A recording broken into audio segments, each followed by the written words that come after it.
Hey everybody, it's Maiden. It is December 26th, 10:07, and the day after Christmas. So I want to talk about the economy at Christmas time, and I want to talk about the difference between digital economy and um, intrinsic economy.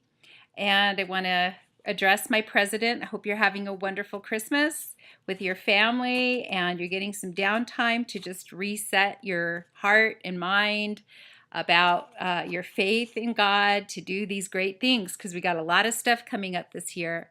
And I'm on your team, even though I am a presidential candidate for this 2020 race. God deals with me to run with you and assist you and help you to make this a better picture for everyone, and not a special agenda of my own, but God's agenda, which is to really get behind you and support you and care about you, and that your Congress, your House, all of your cabinet feel loved, cared for, that you guys are feeling appreciated on both sides, houses of Democrats and Republicans. Everybody feel that they are appreciated before God, okay?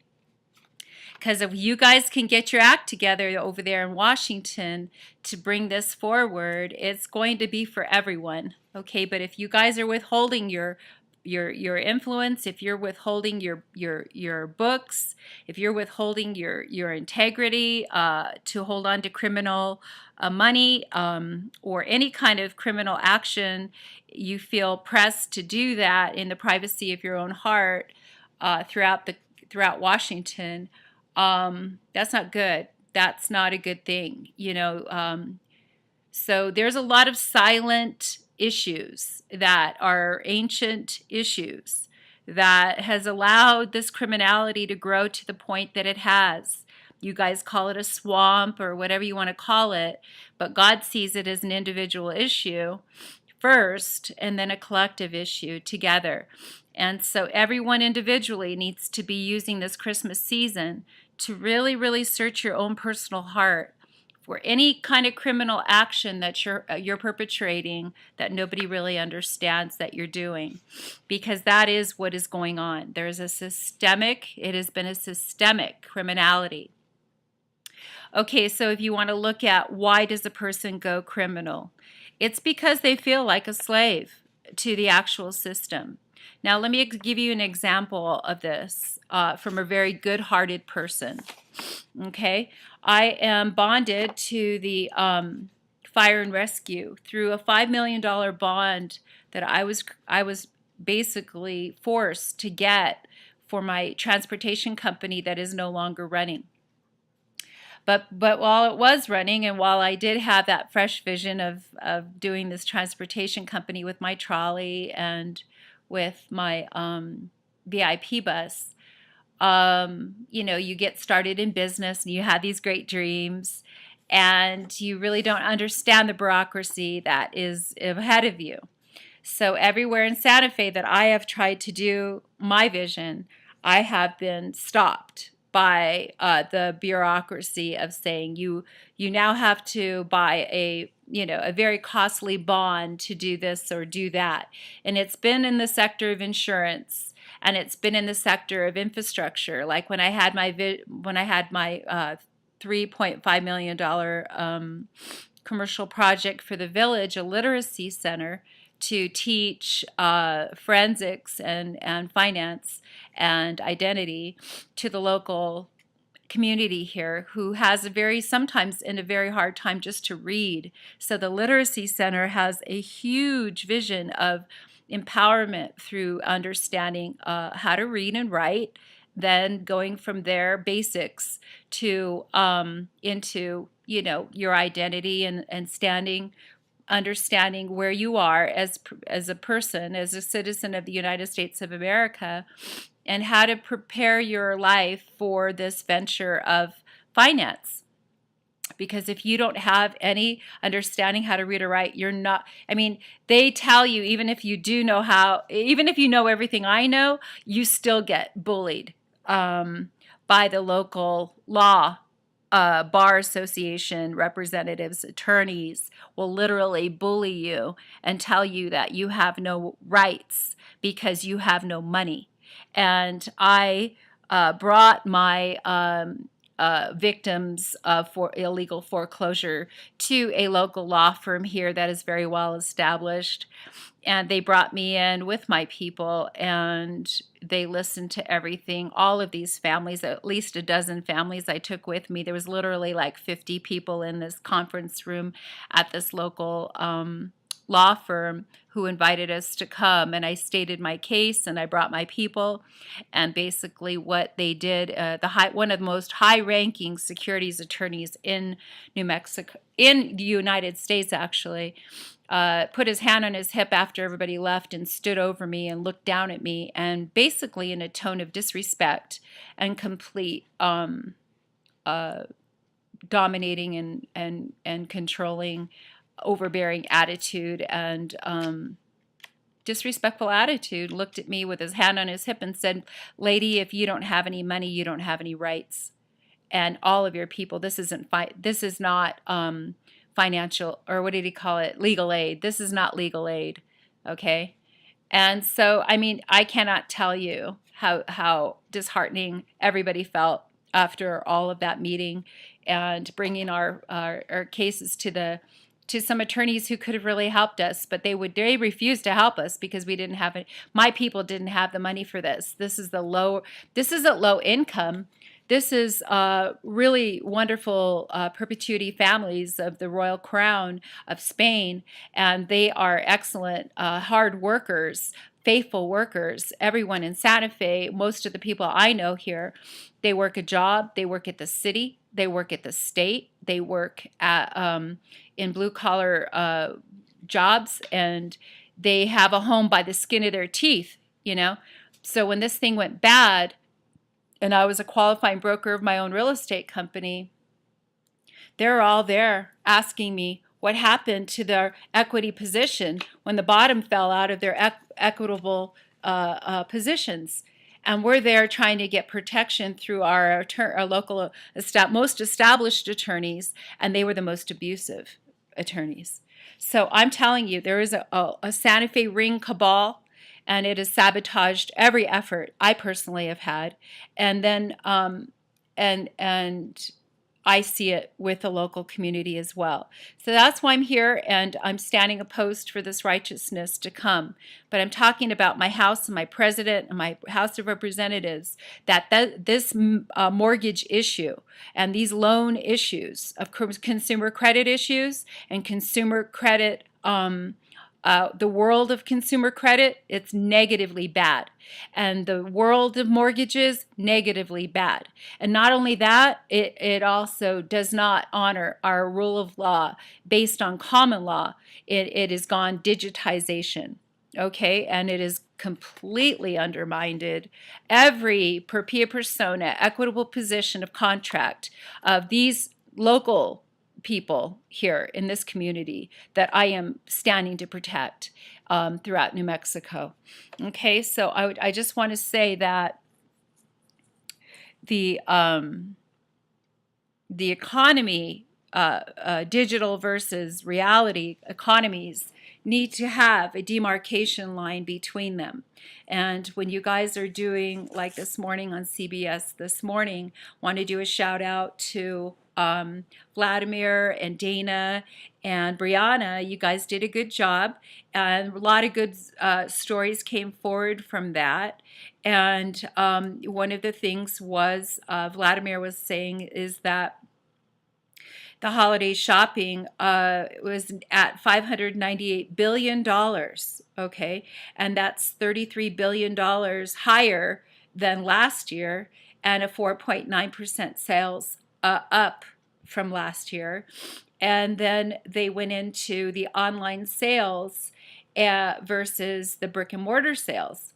Now, what's the difference? Okay, why do we want to have a demarcation line between the online digitized sales and the brick and mortar sales? All right, when America got strong, she was depending on brick and mortar. internet was not there, when America became a superpower, she was leaning on each other for that power, for the labor. It's the intrinsic versus the extrinsic. Now, throughout history, we've all been crashed. You can go through the economic crashes. I can go through them for you if you need me to do a video on that. But throughout history, the economic crashes have come by depending on extrinsics, okay? And you can say, well, no, that's not true. We had the gold when the gold was, after the gold was confiscated, you have been crashed, okay? And the intrinsic history of gold and silver being your security, your intrinsic security, the thing you're holding on to. You knew that this couldn't be crashed, okay?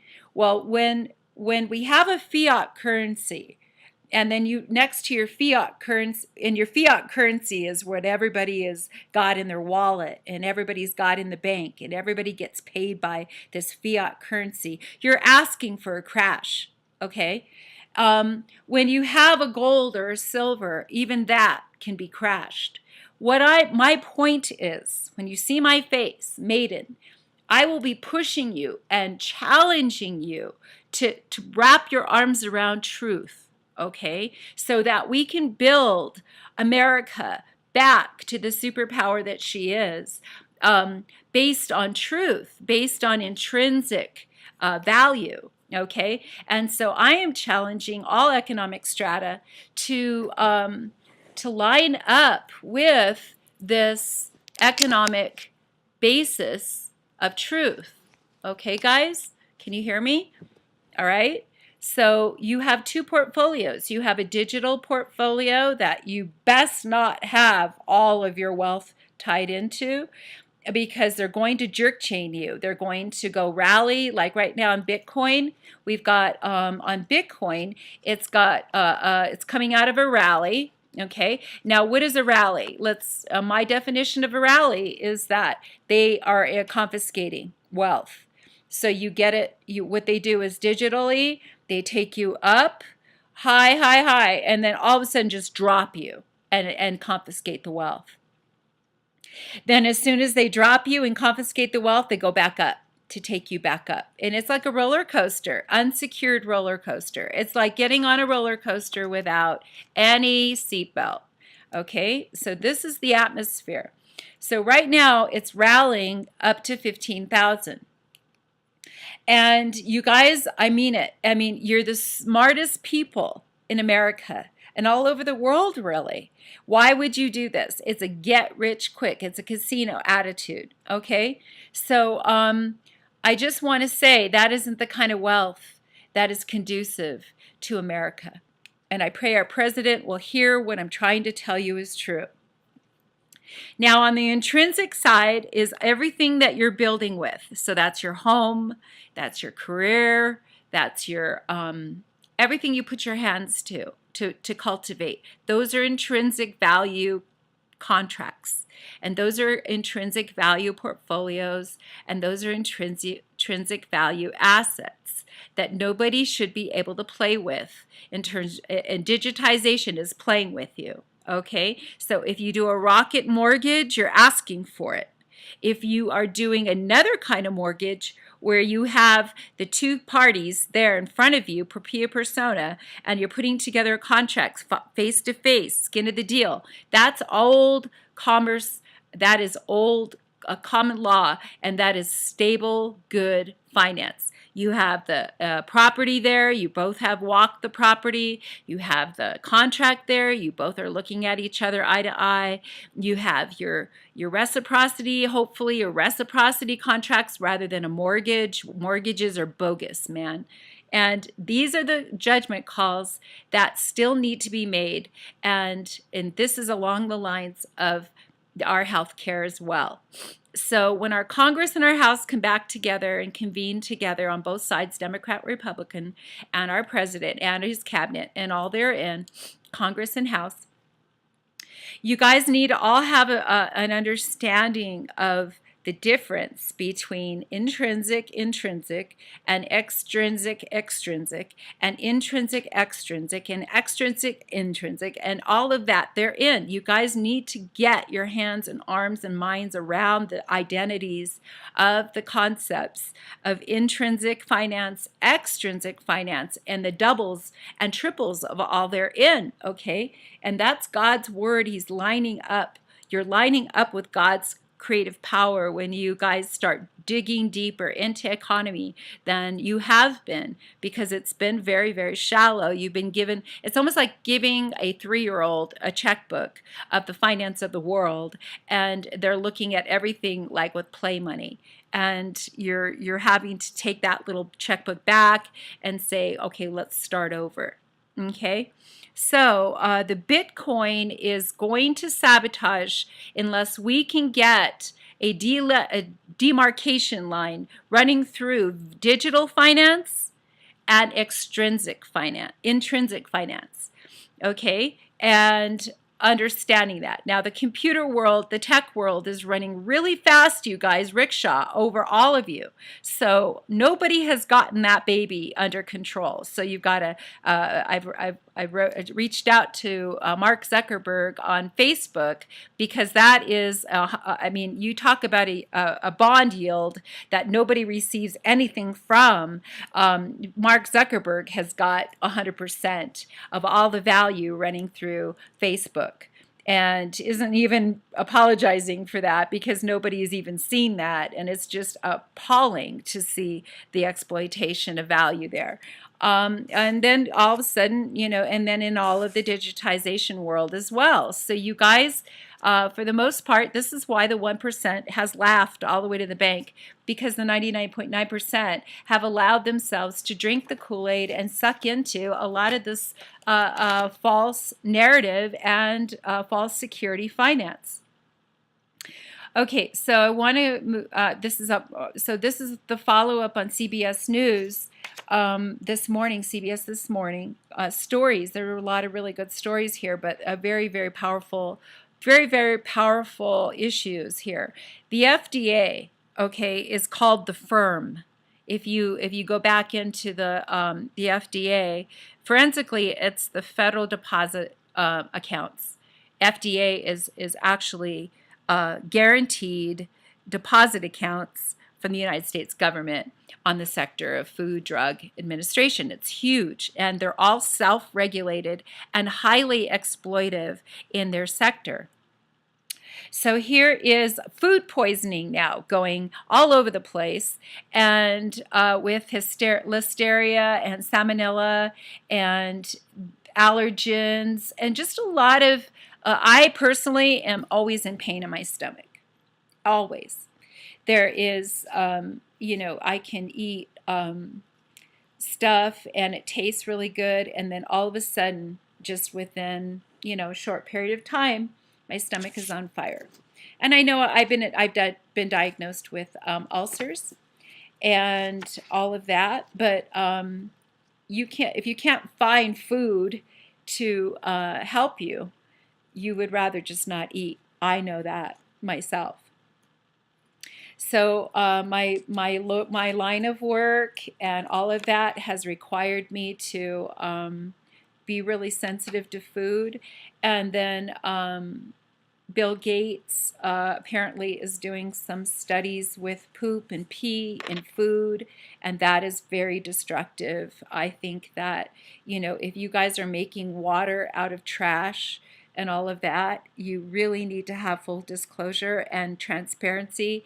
And if you're creating food out of poop and pee, that is just the most huge, you know, I mean, I understand, I've read the stories where you have, you know, expeditions, and you get out there and, you know, you get into these sub-zero climates, and, you know, the life to survive has gotten very on the edge with, you know, poop and pee and all that. You're having to eat this and drink this to stay alive. I get that, but we're not there. Okay, when we're spending we're trying to get our economy into a place of abundance, you're not really, I mean, come on. I mean, I don't understand. I don't understand. So you're creating poop and pee food to feed the destitute all over the world, but you can't get a diet going on the Food and Drug Administration of America, which is a very abundant, supposed to be a very abundant sector in America. And what we're dealing with here is salmonella, listeria. We got 30 voluntary recalls on food and our gas and drug. It's hard, those numbers aren't very clear, but we've got food poisoning going on. We've got damages of $500 million of damages going. We've got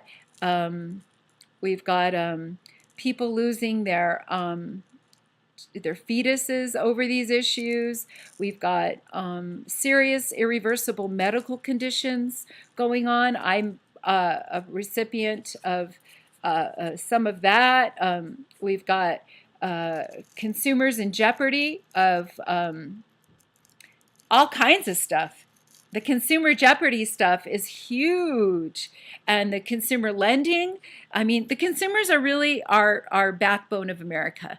Okay, and if you want a healthy atmosphere with spending and money and all of that, we've got to get our security up and running, okay, because we've got foreign importers sending over toys and hardwood flooring and baby powder and all kinds of stuff that is hurting our children, hurting our mothers, and anybody who's eating, come on.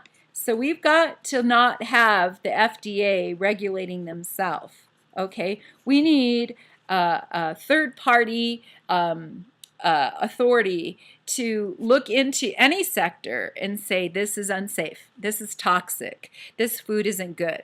And if you can't even test the food that's being delivered to the restaurants, all restaurants should have test equipment that is able to show that these items being delivered don't have salmonella. So you need a salmonella excuse me, you need a salmonella tester, you need a listeria tester, you need these things in your shipping docks, receiving docks rather, so that the people that are unwrapping these products that are coming into the restaurants, that are coming into the mainstream, that are coming into the markets, they can easily just put it in, the probe in, and see, is this healthy or is this rotten? And anything that is showing up subpar in any kind of food is, that you blow a whistle on that. You blow the whistle on that, okay? And it sounds trite, but it is very, very important that you have healthy foods and drugs coming into the mainstream, retail mainstream. Now, they did speak about the Retail Federation, looking at that, and these guys have dropped the ball big time. I just can't even, I don't even know why they're there. I don't even know why they're there. The National Retail Federation, okay, needs research and development, needs new authority to run quarterback for the local everybody who's buying and selling, everybody who's buying, all the consumers. Okay, now all the algorithms that are lining up with consumers, they are exterminators. Okay, it is the algorithm for extermination. It's really messed up. I've studied this. So we've got to get into the algorithms and find out if the retail consumer is on a page of abundance. Because what it looks like on algorithmic formulas that I've seen is that the retail consumer is an exterminator. Yeah, and that's not good.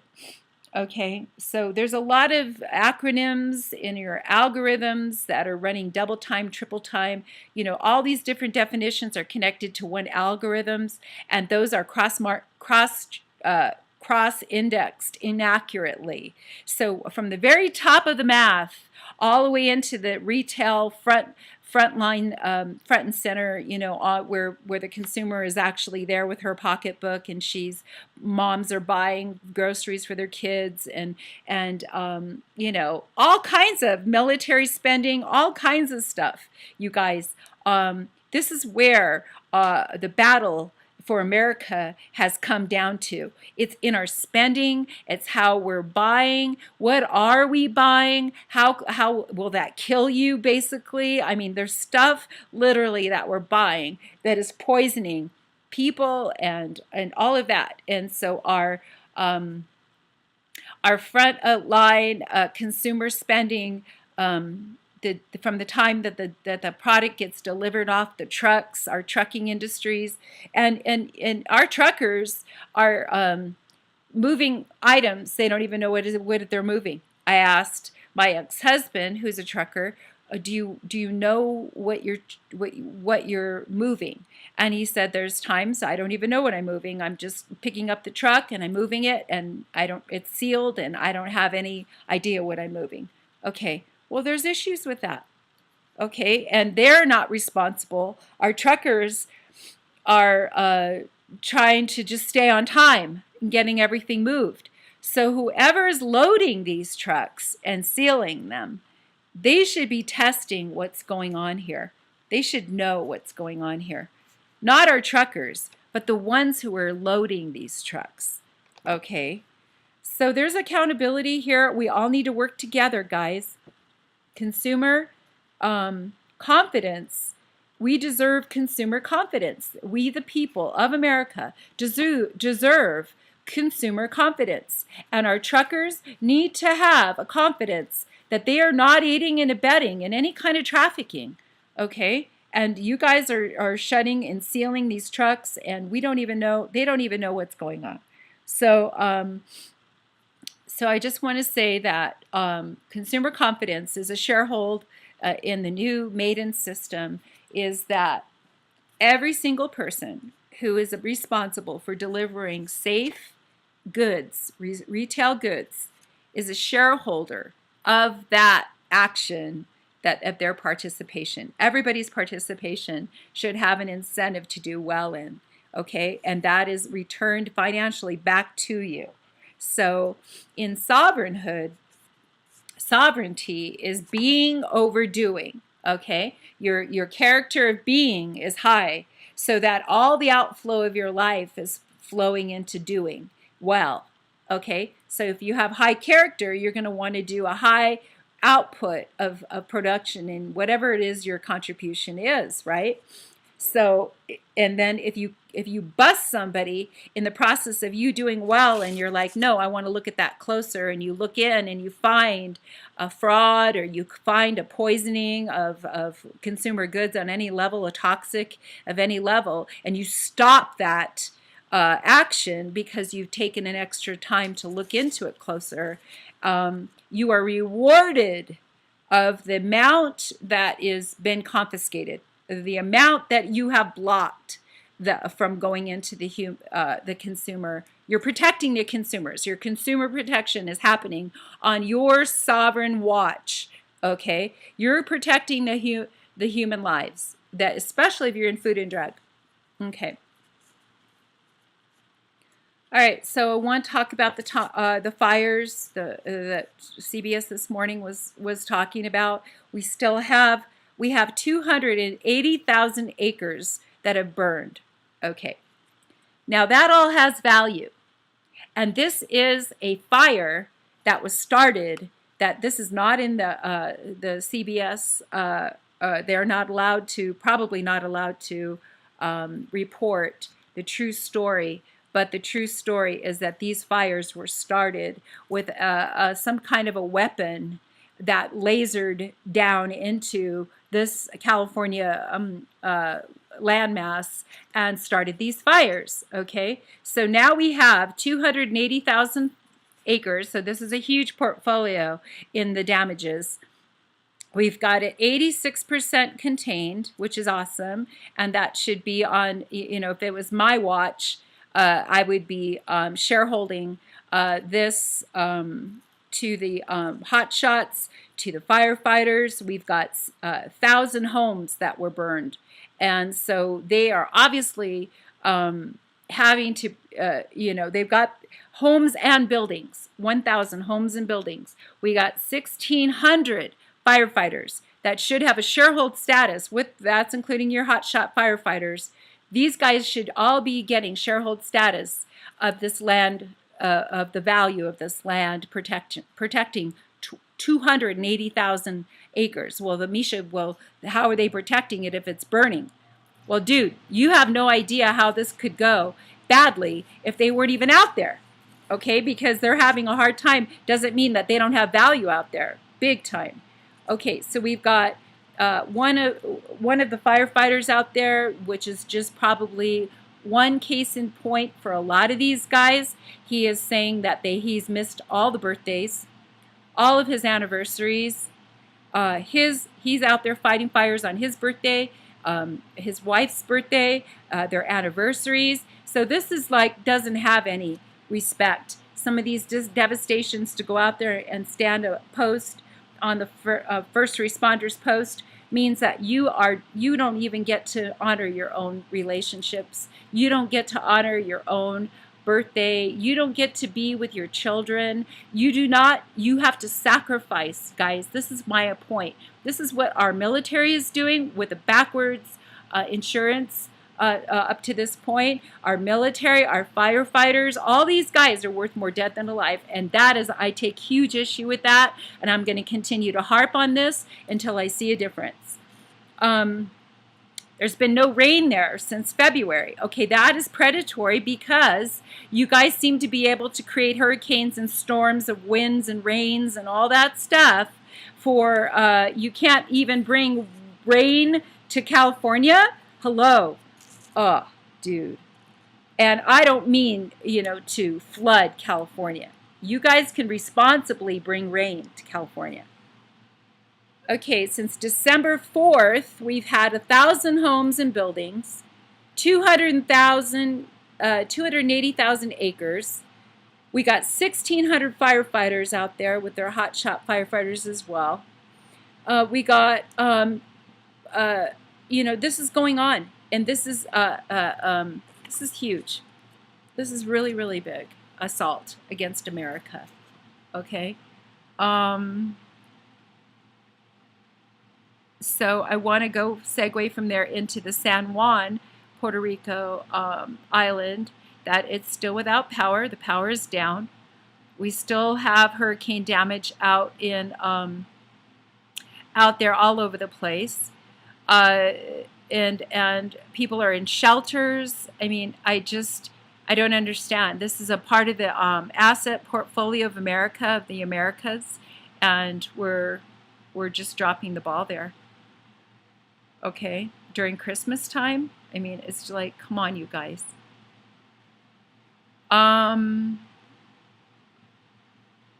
Okay, so we've got to get our forces of care and angels, venture capital angels, to look at Puerto Rico. It's a huge portfolio.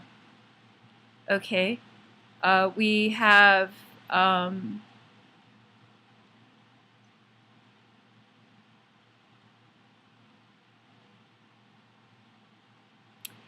In the media, Tony DeCopo did a story there about this Vice. It's a company called Vice, V-I-C-E.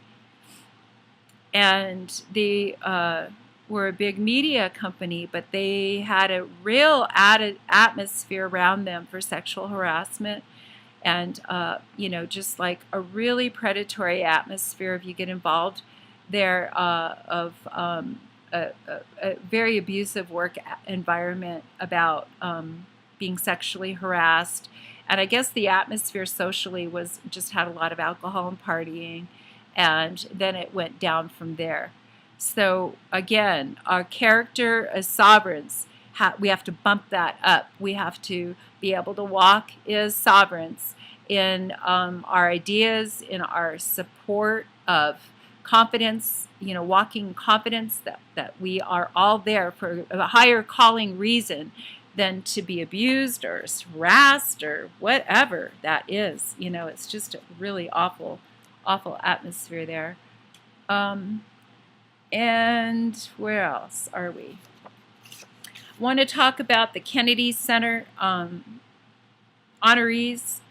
I'm just so proud of our music industry. I just know that God is bringing music into a new genre of communication because it's a lot easier to hear a message and care for you through the interpretation and through music.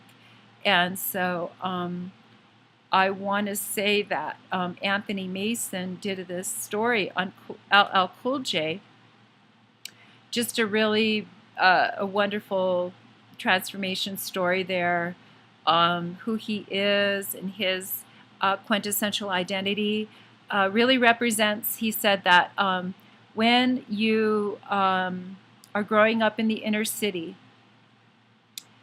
that you believe that no one really, you get this attitude in your heart growing up in the inner city that nobody really cares about you. I was so sad to hear that. And he said that you feel invisible. And I know I feel invisible so much, that poverty that I was born in. I'm going to be 57 in January. Okay, I have not lived in that poverty to the degree that it was so intense for us as children, but has never left me. That spirit of abuse and neglect. That's one of the reasons why I feel so passionate about abolishing poverty and slavery and this neglect and hunger and all of that, what happens psychologically to us as children. My brother and I, my sister, and I've been separated from my sister since that time in my life. My brother and I were held on by a thread together, and it fractured our care of each other because we both went through so much. My brother was keeping me alive at 6 years old. My brother, Chris Tortorici, is a powerful man, and he was a sergeant in the Marine Corps. He's now retired from the Marine Corps, or not retired, but he got out of the Marine Corps just 2 years or something before he could have retired full 15 years. But I do know that my brother, from a very young age, 6 years old, he was keeping me alive because nobody else would. And it put a deep, kind of like almost like, when you look at people and you go, dude, you really put me through it. Watching over you really put me through it, And I know that my brother loves me, but I know that I scared the heck out of my brother having to be underneath him to keep me alive. And it's kind of like my children too. My kids, I think my kids actually kept, got out at 18 years old. They were out the door because they did not want to take care of me. They did not want to have to keep me alive on any level. And I had a hard time, it was legitimate stuff, but you can scare the heck out of people having to rescue them, and you don't even know you're in that situation. So I do want to give back. I do want to bless my family. I do want to thank everyone who's kept me alive, foster homes and all this stuff. I was never a criminal, but I was a product of being neglected. And so when people are being neglected, you got to step up if you're nearby, and that won't always go well inside. I mean, you can really scare some of these rescuers, which segues back to criminality. Okay, so here in New Mexico, Santa Fe, I've known this family forever, growing up here in Santa Fe as a missionary and just, living here over 30 years. And the son became a fire and rescue first responder here in Santa Fe. And I think he became an EMT. So I'm really proud of this young man, watched him grow up in church and all of that. And I can testify on his behalf that this is not a rich family. You know, they've got a rich name. The perpetuity of his family is big time royalty of, I think it was of Germany or Austria, I think it is. So these guys are, you know, they don't even know what they're representing in terms of perpetuity. So here's, you know, my friend, and his name is Michael John, his first name. I'm not going to tell you his last name. But here I go, I have this heart attack, okay? And here it comes, Michael John, as an EMT.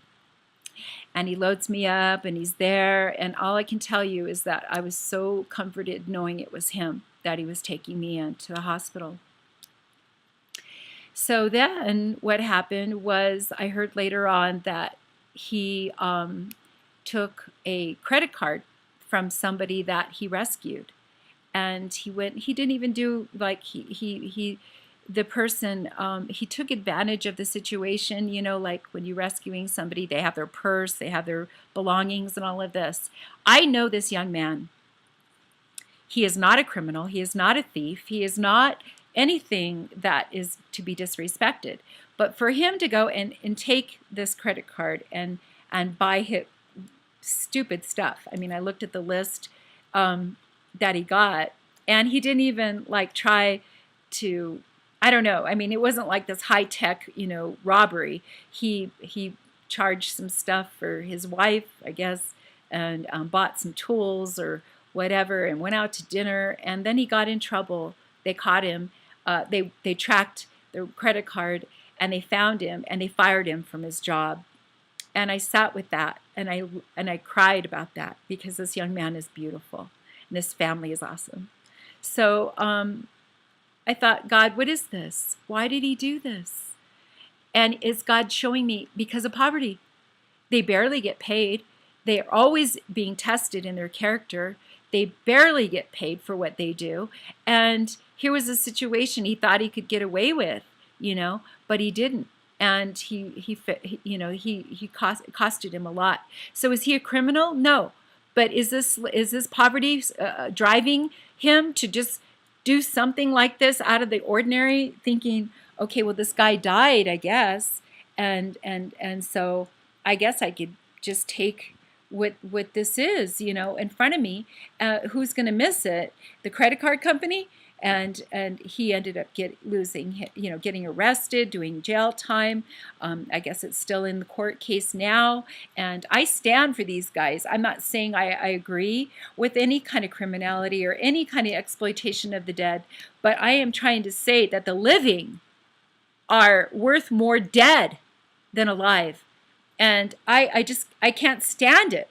I can't stand the fact that these firefighters get paid what they get paid. I can't stand the fact that all of these people in these sectors are living on slave wages. So, Mr. President and House and Congress, you have got to make sure that these insurance companies switch the value and have their death benefit, yes, but they also have a brand new living portfolio to honor these first responders accordingly. When they're saving lives and they're saving homes, that is a value that is applied to their lives. Okay, so this Michael John, he helped save my life. Okay, he was there and he brought me to the hospital on time, and it was bad. I had less than 10% chance to live, and he got me there quickly, and he was caring, and he was kind. But I'm telling you, this is a stellar young man. And how many others, you know, are driven into criminality and stealing and all of that because they're addicted to drugs or they're addicted to stuff. And we just don't have this. We don't have our priorities straight. I'm just trying to say that. So when I'm talking to you about criminality, God has really shown me that you can provoke somebody who is not a criminal to steal. You can test them and test them and test them, and they will eventually break because they have a vision for their life. They know deep down inside they're worth so much inside about what they give life and how they care. And I'm telling you, this young man is amazing. But he's just like so many other Americans and all over the world, that these people are fabulous people, but they have not been rewarded living in an honest life. They have not been rewarded financially. They are barely making it with their bills. And they look like deadbeat borrowers on paper because they don't have any money. And it goes back to this whole money issue. Everything, as my studies, all these studies that I've done, 15, to now, 15 years, all these economic studies, is the common denominator is that fact that these are slave wages of the honest people. Honest people are getting paid slave wages, and criminals are getting to be free in finance. That doesn't make any sense. Okay? So I just need you guys to understand that there is a huge paradigm of incentives that is not being activated, of sharehold statuses of rescue that is not being activated, completely huge sectors of finance that are not being utilized. And you are pushing people into positions, deep positions of desperation to go out and rob a bank or do whatever, to steal from the dead, or I have no idea, but you have created a vacuum effect for out of the poverty to make people desperate psychologically or whatever to go out and just steal because they don't have any other options. They don't know what to do. And Christmas is here or whatever, and they're just desperate, okay? And the case I just told you about this one young man is just one case in point that these are stellar young people that are one mistake of doing something like this can stain their whole life. He was one of the best EMTs out there, and he got fired. And poor thing, this one thing, and he's had a history of just being a really incredible young man.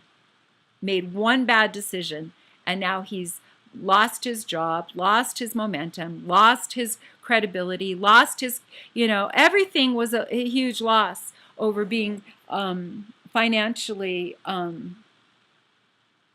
tested like this, and it's not fair. It is not fair, because if he was being paid well, he wouldn't even have looked at that credit card. Okay, if he was walking in his value, he would not even have cared about that credit card. So I'm just trying to say that this story on LL Cool J, he was raised in the inner cities, and he said that, you feel invisible. You feel like nobody cares about you.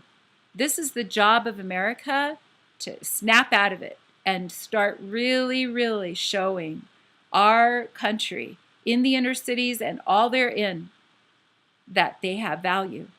And they are financially being blessed for their work, especially of caring for people. It's a very sad day when a Bitcoin trader who has no character gets online because they're intelligent enough to bamboozle alongside of this digitized rally. And they make more money in one full swoop than anybody who doesn't even have time to get on internet because they're out there saving lives. Doesn't make any sense. Okay, can America please get her priorities right? All right. Okay, guys, I love you. Those are the issues. We have the Florida Keys. There's, that should have been handled. The rebuilding of FEMA should have happened a long time ago for this Hurricane Irma. But they're still out there floundering. And the Tourism Council they don't have enough clout to bring the money forward. We need the FEMA to get in there and double time it to get our Florida Keys beautiful area. I saw it. I've never been there, but yeah. So I want to thank Anna Warner for her consumer protections story. I want to thank Andrew Mason, Anthony Mason rather, for his Kennedy Center honors story. It's just amazing because we have tremendous value in our Hollywood industry and in our music industry that is unrealized. And it was spoken of here that he, there was a reference to him having to take a stage name. And that is exactly the very subtle but powerful. You come into the industries and you settle to have a stage name. And I'm sure that's going on all over. And that's very predatory to do that, to get you off of your original perpetuity.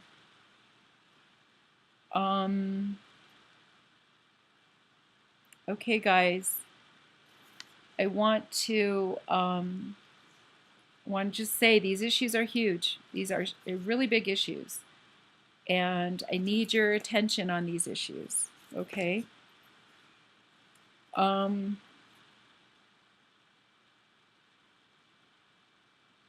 So your $598 billion in retail sales for Christmas it's up 4.5 points, 4.9% from last year. Okay, and then what you don't know is how much of that is online versus brick and mortar. Okay, and the brick and mortar needs to be higher than the online. And when you see online stats higher than your brick and mortar, then you are working against yourself. Okay, so the virtual reality versus reality, again, is a gigantic issue. All right, and our president needs to be promoting a intrinsic tactile system that made America great in the first place, that he returns to that table and reassesses, what did we do here? How did we do this? How did we get from a heavy digitization system that is going to that's threatening us? The bigger the digitization system is in commerce, the bigger the threat it becomes. It's just a matter of time till they pull the plug and America's standing there going, what happened to everything? Okay, but if you don't do that and you make the demarcation line, you create that demarcation line and you build intrinsic America back, no matter what anybody does on that digitized thing, you've got an intrinsic value system with a currency, hopefully brand new, that is going to trump your digitized system of America. And Donald Trump and his staff and his Congress and his House on both sides, he's going to bring honor even to the Democrat side for standing this ground of America being great again based on the things that made America great. It's not hard to do. It's not hard to do. It's called respect. To go back and look, what did make America great before the internet? What did make America great before all things, before this whole high-tech world? What did it? Okay, guys, I love you. Take care. Bye-bye.